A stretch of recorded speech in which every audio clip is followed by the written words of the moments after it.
about y'all, but there's really nothing different. Y'all been a built-in assistant coach all year long.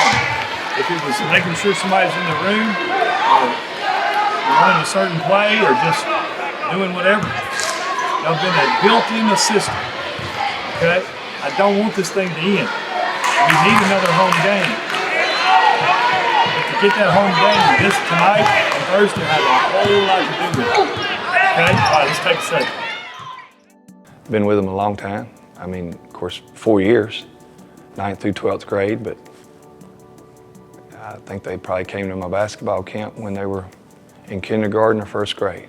Yeah, it's been the most fun years of my life. I've met some of my best friends. I've already been playing with some of my best friends, so it's meant a lot, just being able to compete every day and just grow my relationships with all these guys that I'll be able to, hang out with even past basketball. So it's meant a lot, and it's been a lot of fun. 4 great years, a lot of memories, a lot of brothers made. It was always fun to be with them, practice and play. Ever since I've, decided to come, team treated me great. Coach has been good to me, take care of me in every aspect. It's been good playing with my guys for, the past 3 years of my career. As a coach and as the high school coach, looking at them in the elementary grades, some of them transferred in, but as a whole group, I've known them and their families for a long time. With being coached really hard by Coach Fowler and Coach Reed, and them, being more like father figures too, not just coaches, and just I've grown a lot as a basketball player because of them, and just as a person. They didn't major in the minor things. They didn't I saw them, I guess I've watched them grow to young adults on the court and off the court, and it's been interesting off the court, I mean, they've cried together, laughed together, seen them at school dances or a relative's funeral. And when you can go be around kids and they have a chance to have different emotions like that, highs and lows, be there for each other, it's a neat thing, but it validates what you're trying to do within your sports program. And it may not have to do with bouncing a ball or putting it in a hoop. You look at your cell phone, you look through your contacts, and you look, okay, there's a lot of relationships I got with a lot of different people. I could send a text or a phone call out to any of them, and I think they would be at my side in a heartbeat, and then vice versa. They send a text or a call to me. Doesn't matter where they are, I'm gonna try to help them. So yeah, it validates the time I probably spent away from my family to make them family.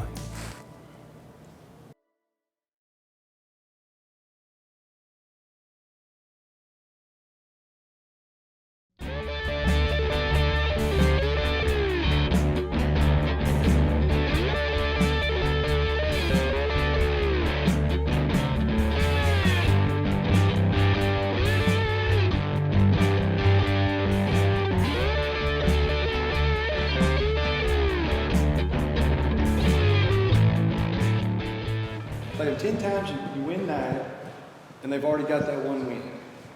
You got to go get this win. They're not worried about how many losses they have. I can tell you. They're thinking about trying to play in the same championship game that you're playing tomorrow.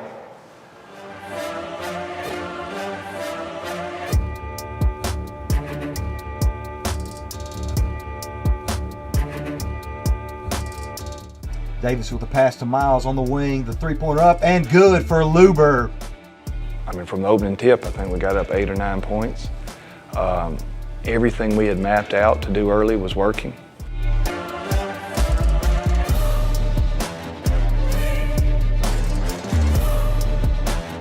Jones with the ball, takes it down the lane, drives up the middle, a little teardrop shot, good for Jones.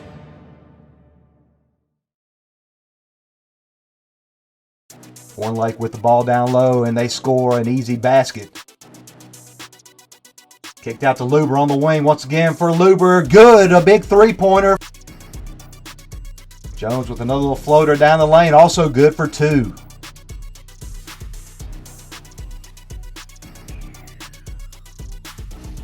I'd say their crowd got into it a lot. Got pretty rowdy in that gym, which maybe kind of flustered us a little bit.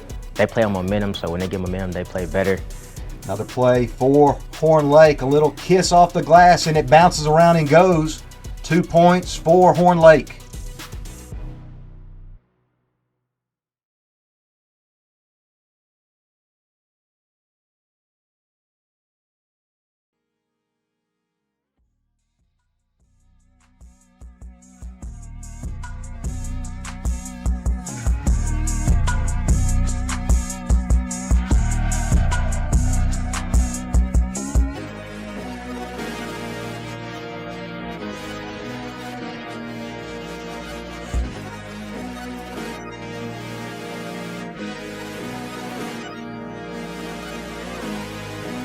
Southaven with the steal. They kick it down the court. Wide open, and the lay-in is good for the Southaven Chargers. We were letting them control what we did on offense. We let the zone kind of, slow us down, not play the game that we wanted to play. I think our energy just wasn't really there. They just kind of seemed to have a lot more in their step, and they were talking a lot more, and just kind of being a lot more active on defense and offense. Southaven with the ball, a three-pointer off that left side, and it's up and good. I pretty much told them, guys, your body language makes it look like maybe you're ready for the season to be over, but you've played well enough that you know you're going to get a first-round playoff game. A good halftime speech from Coach Tyler. It wasn't anything crazy, but it was just enough to get us to kind of wake up. Kick out there on the left side to Davis, good for the Chargers. A big three-pointer for the senior. Jones down low. They kick it out once again to Luber. Luber with the three-point basket, good.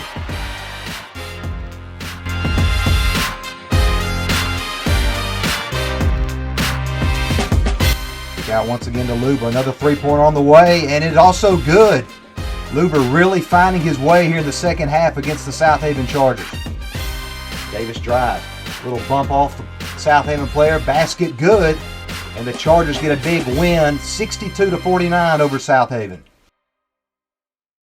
Okay, you got one more game. You definitely got one more game. The people you meet's got one more game. After tonight, everybody's got one more game. Nobody's promised 2 games. So we're in the same position that everybody else is in. We're going to be in the same position as the 7:30 game for the guys here. You're going to be in the same position they are. They're playing a home game. We're going to do all we can do to have a heck of a game plan for you. And y'all got to do what you did the last 16 minutes. Put it in motion. Oh, hoops, 1, 2, 3.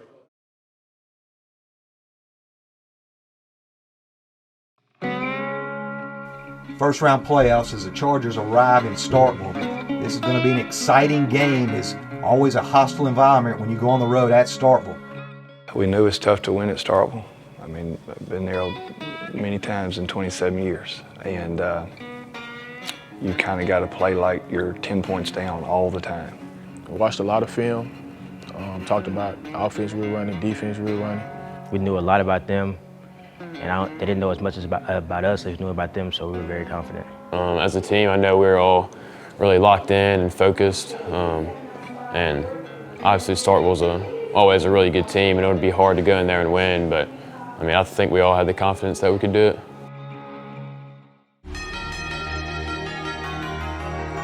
And we're underway here in Starkville between Oxford and the Starkville Yellow Jackets. DJ Davis with the drive.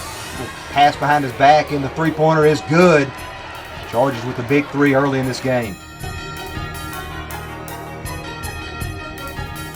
We were making a lot of shots, and we were making it tough on their bench players to score.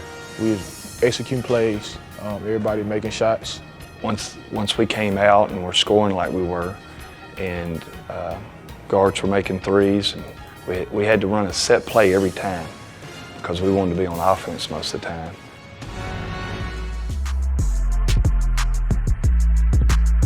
Kicks the outside for the Yellow Jackets. Three-pointer on the way, and that one rattles around, gets the bounce, and goes. At the half, Starkville 25, your Oxford Chargers 25.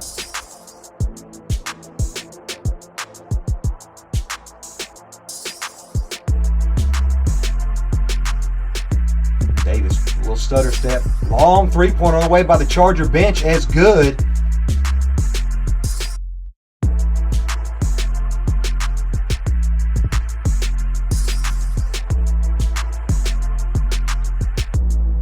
Drive inside, kicked out to the Yellow Jackets once again from that right wing. Good. And the big play down low, and the dunk is good. And this fourth quarter has really sparked some new life in this Starkville team as they have made a ball game of it. I think their momentum and they had better effort. Their bench players started making plays. I think they were just kind of able to narrow their lead closer and closer with making shots. I felt like we went from the driver's seat to behind the 8 ball in a matter of seconds. And the Chargers down 3 with seconds to go. They may have one last chance. Kicks it down over to Davis. Davis looking, has a contested 3 on the way, and it's no good. And the Chargers look like they're going to lose this first round game against Starkville, as Starkville will go to the line and shoot free throws with the Chargers down 3. Luber gets the ball in, and that'll do it. Chargers drop a heartbreaker on the road. They led the entire game till about the end of the fourth quarter, and Starkville will move on by a final score of 54-49.